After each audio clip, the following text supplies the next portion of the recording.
Une nouvelle ère pour l'Inde après 10 ans de pouvoir du parti du Congrès. Le parti nationaliste hindou de Narendra Modi s'apprête à remporter une victoire écrasante aux législatives en décrochant la majorité absolue au Parlement, une première depuis 30 ans.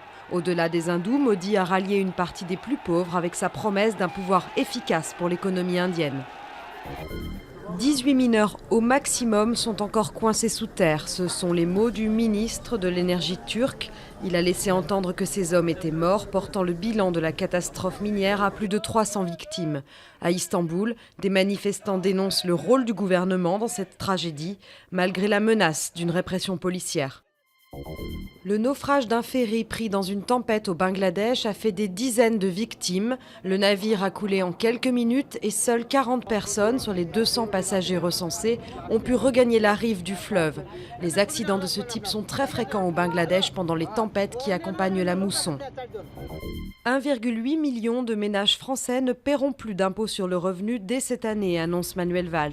Une perte d'1 milliard d'euros pour l'État qui sera financée en grande partie par la lutte contre la fraude fiscale. Le Premier ministre dément tout geste électoraliste à 10 jours des élections européennes et qualifie la mesure de claire et massive.